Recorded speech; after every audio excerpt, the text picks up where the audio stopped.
Welcome to Unbound, the podcast with Beth Curry, author, storyteller, and survivor.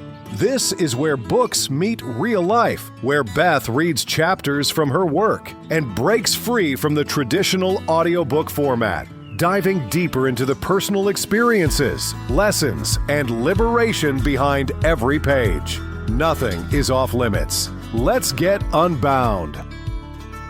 Hey everyone, welcome back to Unbound. I'm Beth Curry. Just stepping out and doing something a little bit different at first here.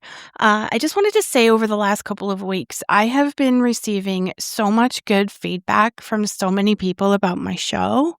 All the appreciation for basically giving my work away for free and allowing people to support it in ways that they best can, whether it's through words or just messaging me, having conversations with me, sharing an episode with friends, just sharing about the show with friends, or that whole buy me a coffee thing, anything like that. I just have to say to you listeners, I appreciate you so much. I'm getting more feedback this way than I was when I was just writing and publishing books. And you are some of the kindest people I have ever encountered daily. And I just think it's so beautiful that you share that kindness with me. And I hope that you feel some of it back from me as well. Because of this, I think that this episode is going to be a lot easier for me to do.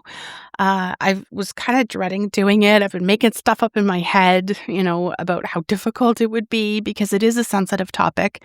And I'm not even diving into it as much as I will when I release The Other Side of Quiet and really expose myself and my life and my experiences to so many people. And I'll be opening myself up to potential unkindness and judgment. And, that's never a fun thing. But I think based on the feedback I've been getting, I don't really have anything to worry about sharing my truth.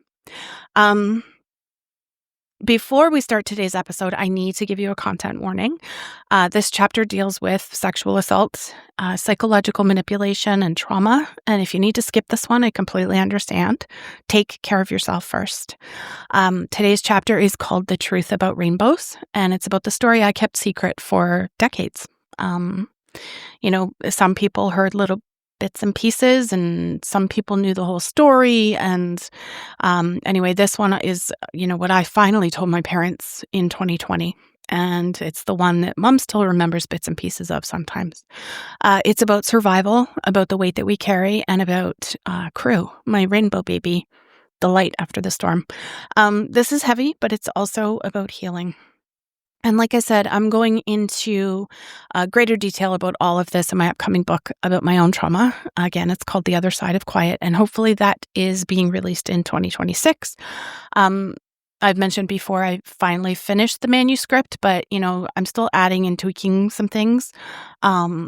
So anyway, this particular chapter, if it feels a little bit vague, it's because the book is about my mom more than anything. And I wanted to honor that. Like, this book is not about me. So just one little chapter.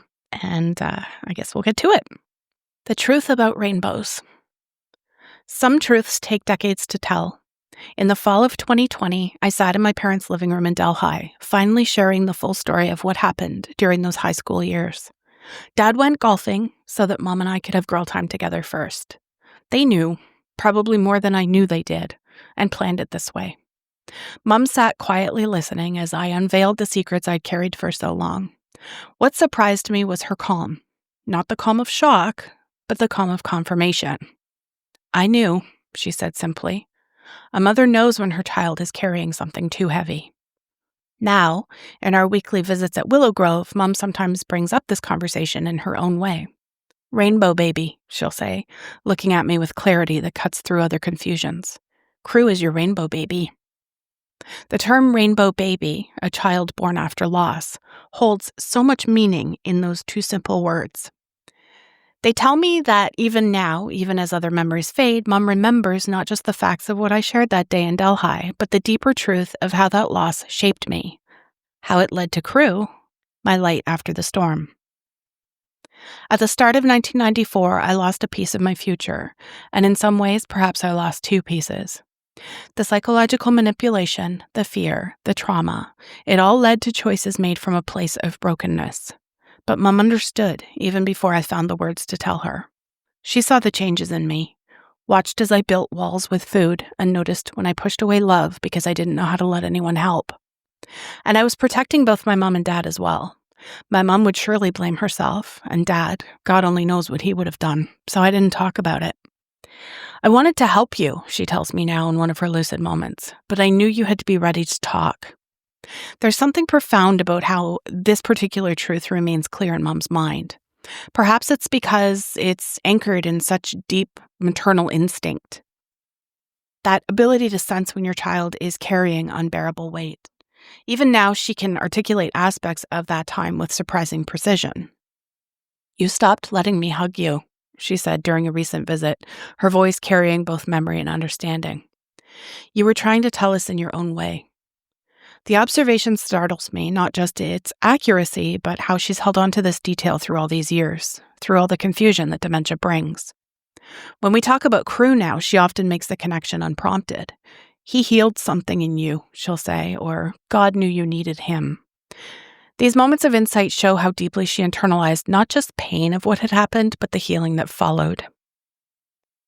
During that 2020 conversation in Delhi, Mom listened not just to what happened, but to all the ways it manifested in my life. The weight gain, the secrets, the separated circles of friends, loss of love. Now, even as other memories slip away, she retains this understanding.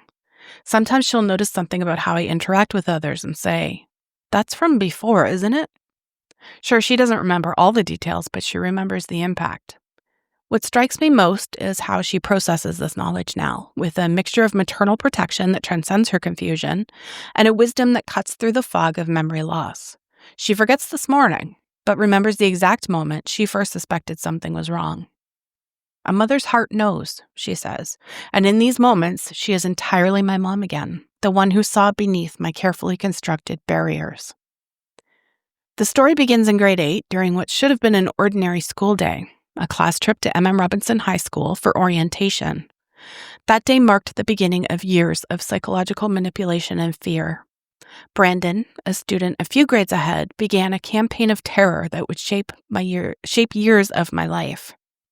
I tried to signal for help in subtle ways, showing unusual behaviors, making strange comments that I hoped would prompt questions, attempting to alert teachers who would then call my parents. But the manipulation ran deep. Brandon had instilled such fear that even these indirect cries for help felt dangerous. The weight gain began as a form of protection, a physical barrier built from trauma, a way to make myself invisible.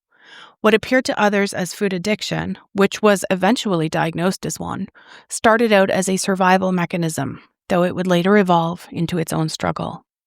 After leaving high school, there were brief moments of perceived peace, but the psychological damage manifested in how I compartmentalized my life, keeping friend groups separate, holding secrets, maintaining barriers between different aspects of my existence. These patterns, born from trauma, would persist for decades. The life-altering moment came New Year's Eve 1993. Running into Brandon at a party led to a rape, and the 18 hours that followed would alter the course of my life in ways I'm still processing.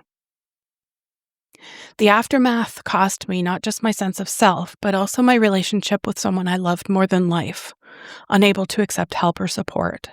I pushed away someone who didn't deserve to be hurt by the ripple effects of that night. The weight continued to climb, eventually reaching almost 400 pounds. It wasn't until I found myself Googling lethal doses of Percocet that I realized something had to change. Through years of therapy, I began the journey of healing, not just my relationship with food, but with myself. Losing over 200 pounds became part of a larger journey of reclaiming my life. In 2015, learning that Brandon wanted to apologize because he was expecting a son of his own, I made the decision to forgive, not for him, but for my own freedom. It was about breaking my own chains, about refusing to let his voice continue controlling my choices.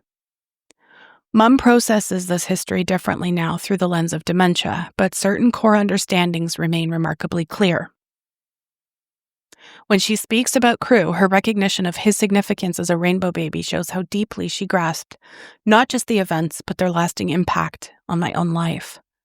During that 2020 conversation in Delhi, Mom revealed that she and Dad had noticed the changes in me during those high school years. The weight gain, the behavioral shifts, and subtle cries for help. "We saw you disappearing," she said then. Now at Willow Grove, she'll sometimes recall those observations with surprising clarity. "You were trying to tell us without telling us." The arrival of Crew represents a turning point in this narrative that Mom seems to understand on an almost cellular level. She recognizes him as a symbol of healing, of life continuing despite loss. "God's perfect timing," she'll say, or "He brought light back to your eyes." These insights suggest that even as dementia affects her day-to-day recall, her understanding of this profound aspect of my journey remains intact. She is absolutely right.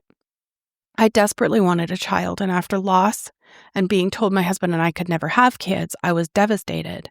But then in another horrible time in my life, I will write about in a later chapter, a miracle, actually 2 miracles that year.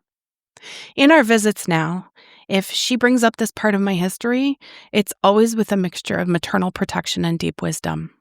Sometimes she'll say, "You're safe now," or "You found your way back to joy." These moments of clarity about my journey suggest that some understandings are stored not in the parts of the brain that dementia affects, but in the heart that continues to beat with maternal intuition. While other topics might confuse or frustrate her, discussions about healing and growth seem to activate a different part of Mom's consciousness. She engages with this aspect of our shared history with remarkable insight, often making connections that surprise me with their clarity. The way she processes this part of our family story offers a unique window into how emotional memory works differently than factual recall. When she speaks about those years, my healing journey, the arrival of Crew, the transformation that followed, she's not just remembering events, she's accessing a deeper understanding that seems woven into her identity as a mother. This understanding manifests in subtle ways during our visits. She'll notice when I'm holding back in conversation or keeping certain topics separate, a habit formed during those difficult years. "You're still protecting yourself," she'll observe, demonstrating how her maternal insight persists even as other cognitive functions decline. Our weekly conversations at Willow Grove have become an unexpected chapter in both our stories, one where healing continues to unfold in new ways, even amid loss. After Dad died, the task of clearing out their house felt overwhelming, each drawer and cupboard holding decades of memories. But among the everyday artifacts of their life together, I found something unexpected, an envelope filled with cards I'd written to Mom during my darkest years. I had no memory of writing these cards, yet here they were, preserved by a mother who understood their significance far beyond the words I had written. Each one expressed gratitude for her encouragement, her love, her friendship. In my younger handwriting, I saw a version of myself reaching out in ways I'd forgotten, telling her things I thought had gone unsaid. Today, during our visits at Willow Grove, I sometimes share stories from these cards. Even when I couldn't tell her everything directly, even when fear kept me from full disclosure, she recognized those cards for what they were, lifelines from a daughter trying to connect through trauma. "Of course I kept them," she said when I mentioned them recently. "They were proof you were still in there somewhere." Now her memory of the cards themselves may be gone, but that maternal instinct that knew to preserve them remains intact. Finding these cards offered a window into both my journey and Mom's quiet vigil during those years. While I was building walls with food and silence, she was collecting evidence of my survival, of our connection, of the daughter she knew would eventually find her way back to herself. In each card, those 2 words appeared like a refrain: best friend. Reading them now, decades later, they challenge the narrative I constructed about my teenage years. I had remembered only the rebellion, the tension, the ways I must have worried her, yet here was evidence in my own handwriting of a deeper truth. During our recent conversation, when I shared my discovery of these cards, Mom wasn't surprised by the best friend designation. "You were hurting," she said, "but you always knew where home was." That insight, how she understood I could be both rebellious and deeply attached, both pushing away and holding on, speaks to how well she knew me even then. "You were always trying to tell me things in your own way."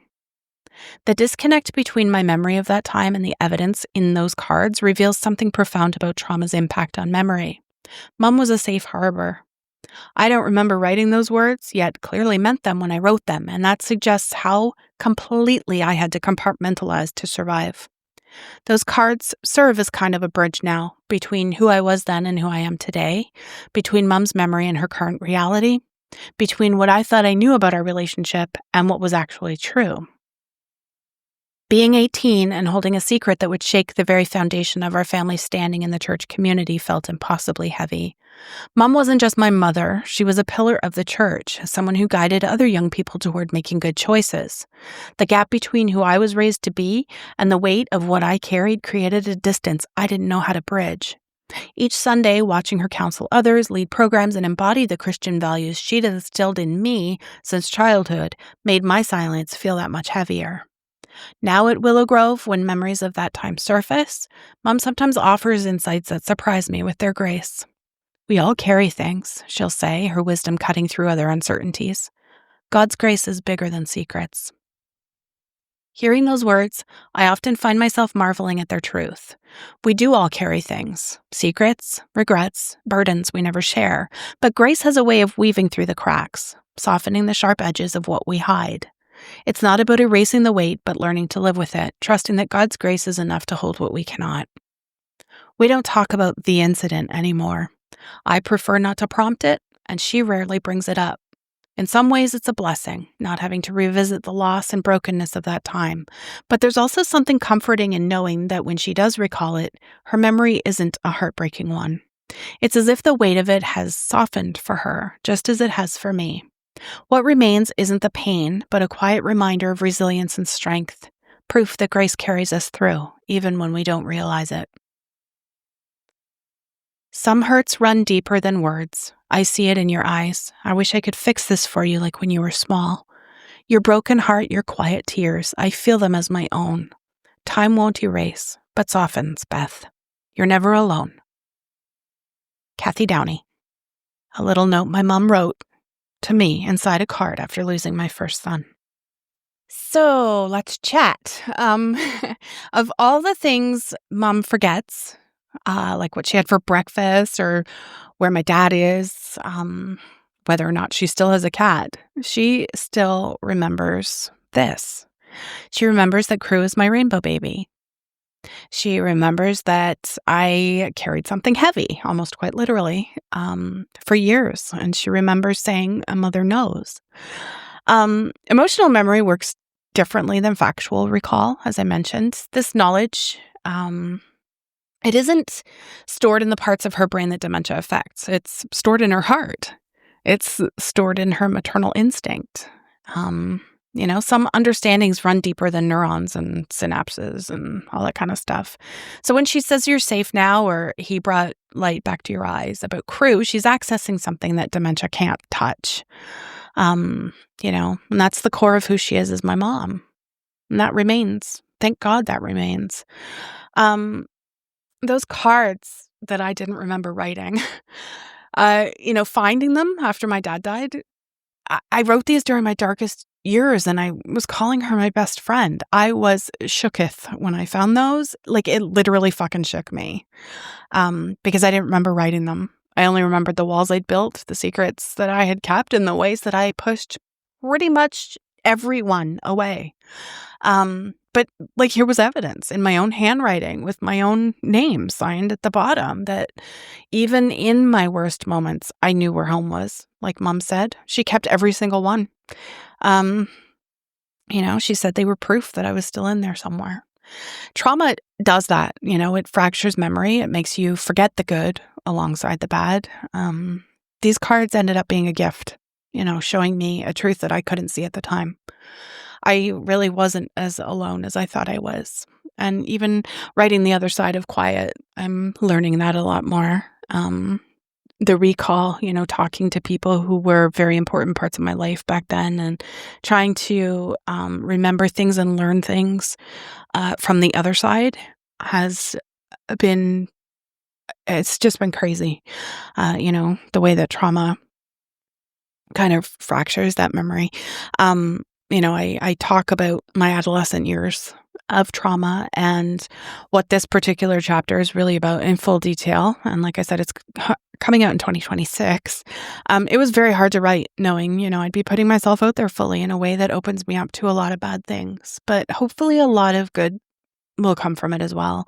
I know already, just in my own journey, it's been healing just even putting it on paper, getting it out of my head and putting it on paper. People don't know this, but when writing a book like that, it's often written in pieces and out of order. And I finished the hardest part on the morning of my 50th birthday on the deck of the oceanfront home I was in for a spell in Hermosa Beach. The Los Angeles area is a place where my heart and soul reside. And it may be unbelievable to some, but it is a place that brings me calm. And this is what I shared with my friends and family and followers that day after returning from a taping of The Price is Right, because that had to be done. Here's what I said. 10 years ago today, on my 40th birthday, I ran my first marathon. It was hard, but after a couple of years of weight loss and training, I did it. This morning on my 50th birthday from this very spot, and I had included a picture, I completed my first draft manuscript for The Other Side of Quiet, probably the most difficult book I will ever write. Running 26.2 miles tested my physical limits. Writing this tested everything else. Being as open as I was comfortable with while writing this was challenging. Telling my story about adolescent trauma and abuse that many didn't even know about took a lot out of me, but it gave me so much more. Both marathons required training for something I didn't think I could do. Both required pushing through pain. Both required showing up even when I wanted to quit. The difference is this. The first marathon proved I could reclaim my body. This one proved I could reclaim my voice. 50 feels like the right age to finally tell the truth. All right, so I'm going to jump into some questions from listeners. So from Patricia, in Weather Balloons, you wrote about that 16-hour loop after your dad died. How long did it take before your mom could retain the information that he was gone? It took over a year before she could hold on to it for more than a few minutes. Gradually, those loops got longer. She'd go sometimes an hour between asking and then a few hours, and eventually she would make it through a visit without asking even once, which, was interesting. But even now, she'll still sometimes ask, "Where's Dave?" as if she's forgotten it all over again. But the difference is that now when I tell her he's gone, she usually says, "Oh, I know that." Like she momentarily lost the thread, but she can pull it back. The shock isn't as fresh every time anymore, obviously. More often than not, though, she doesn't really ask. She just states, "Dave's gone, right?" Or something similar. She's retaining it most of the time now, and it's been over 2 years since he died. Those first days, though, that was hell. Pure, unfiltered hell, for sure. Next question from Mitch. You mentioned in Fading Echoes that you focus on being her daughter, not her caregiver, but don't those roles blur sometimes? How do you actually maintain that boundary?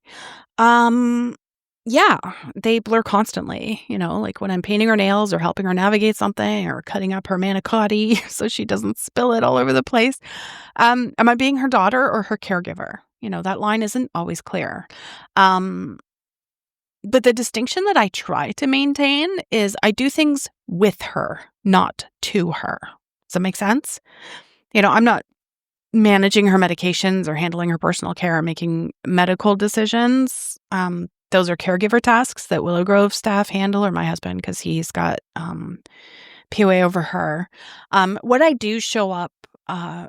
What I do is like I show up as her daughter, who loves her. I bring her favorite snacks, or I listen to her stories. I laugh at her jokes. I hold her hand. Like I said, I cut her manicotti so it doesn't end up all over her shirt.